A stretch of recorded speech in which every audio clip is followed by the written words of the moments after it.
Je vais dans cette vidéo vous expliquer le code qui se cache derrière la consommation du taro. Les gens ne savent pas que le fait de consommer le taro avec les deux doigts là, c'est un code inculqué par nos grands-parents depuis l'époque pour préserver un patrimoine, mais aujourd'hui beaucoup ignorent. Je vois, il y a le dimanche qu'on a déjà baptisé. Le dimanche taro. Les gens mangent le taro sans savoir réellement l'histoire qui se cache derrière. J'ai eu la chance de naître dans un environnement où il y avait les experts en beaucoup de choses et qu'au moins c'est 1 à 2 fois par mois, mais nos grands-parents nous faisaient asseoir autour du feu pour nous inculquer certaines valeurs de l'Afrique.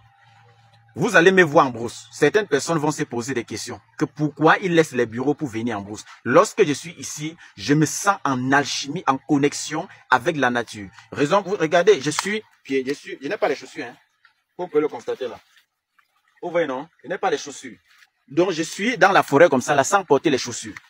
Et je vais vous expliquer le code. Donc dans cette vidéo, je vais vous expliquer en fait le code qui se cache derrière la consommation du taro. Pourquoi manger avec 2 doigts?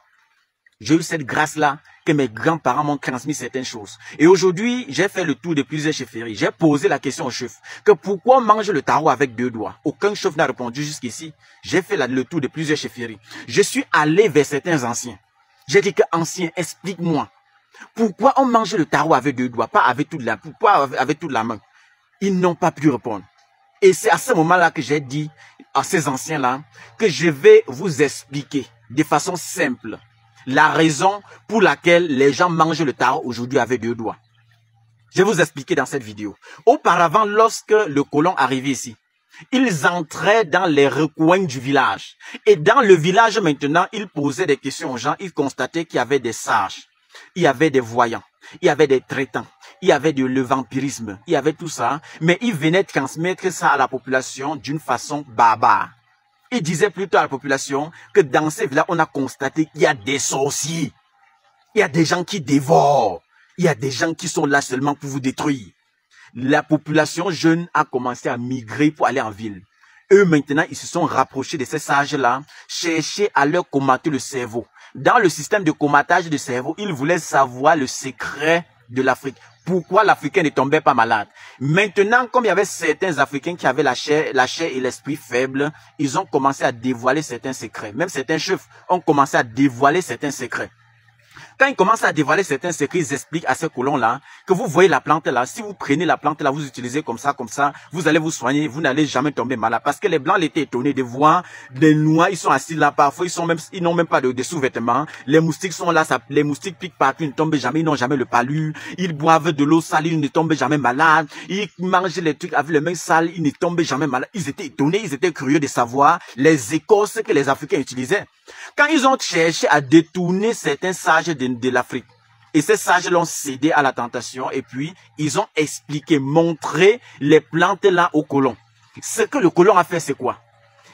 Il a perçu le message, et il a demandé aux sages là que je peux alors récolter. Sauf que au moment de récolter, ce n'était plus identique à ce qu'ils avaient expliqué aux colons, parce qu'ils avaient expliqué ce qu'ils avaient expliqué aux sages du village. Ils avaient dit aux villageois qu'ils devaient récolter certaines feuilles.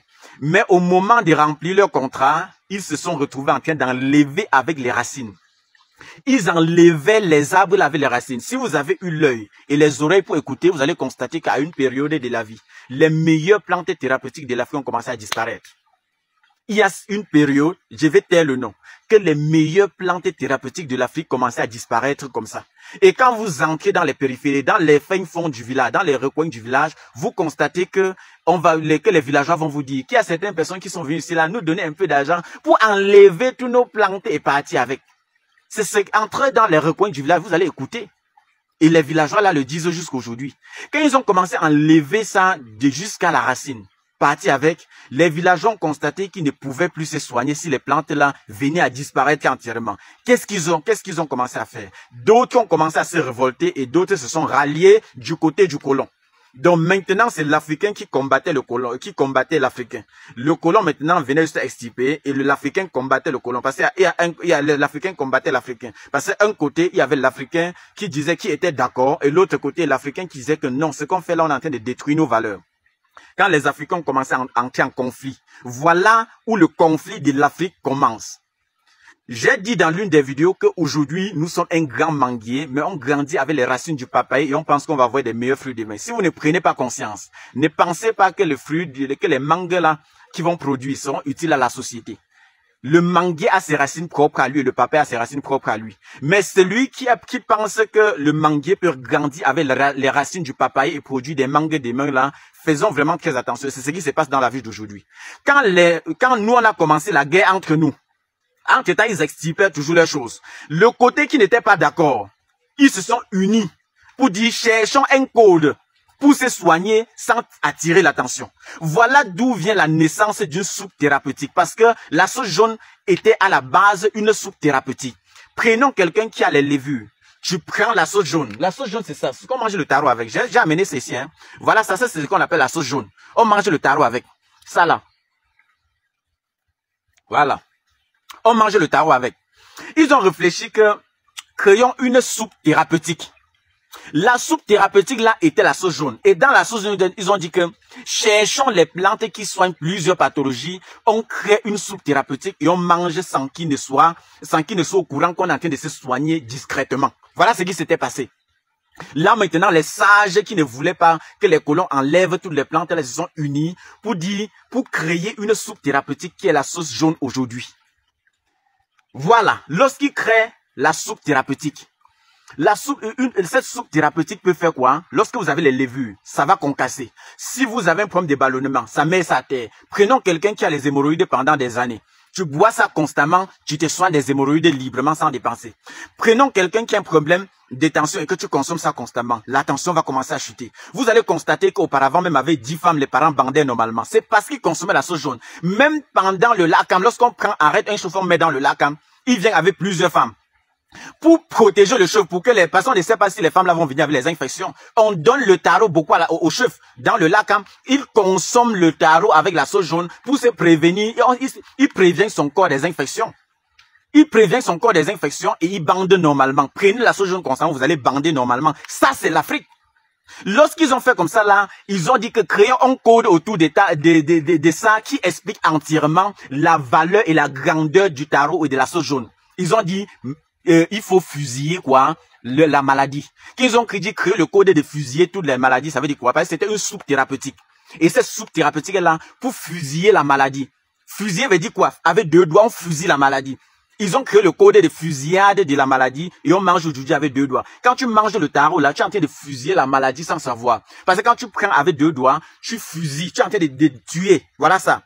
La main comme ça, le pistolet comme ça, non? Regardez, ça c'est les codes de la vie que les gens n'ont pas compris. Ça c'est les codes de la vie. Quand tu arrêtes là, quand la main est comme ça, là, ça veut dire ça c'est le pistolet. Tu es en train de fusiller. Ils ont créé le code là maintenant pour fusiller la maladie discrètement. Donc maintenant, ils ont instauré dans le village. Ils ont instauré dans les chefferies qu'il faut commencer à manger le taro constamment et à répétition. Les Blancs ont dit que même comme on a détruit leur plante là, comment ils font toujours pour être en santé? Ceux qui étaient avec le colon, ils ne comprenaient pas. Eux-mêmes, ils étaient perdus. Parce que malgré qu'ils avaient vendu leurs propres frères, ils se rendaient compte que l'Africain était toujours en santé. Ils ont dit que, mais qu'est-ce qui se passe? Oh, les sages étaient réunis dans un côté. Ils ont créé une soupe thérapeutique pour sauver la population sans créer des boucans. Sans alerter la population. Ça, c'est le code. La vie fonctionne sur le code. Et le code manger avec 2 doigts, ça veut dire que fusiller la maladie. C'est cette soupe thérapeutique là qui sauve la population aujourd'hui. Quand tu prends le taro sauce jaune, tu bandes normalement. Quand tu prends le taro sauce jaune, tu te libères du ballonnement, constipation et tout. Prenons bien soin de nous. N'oublions jamais nos valeurs parce que c'est ça notre identité.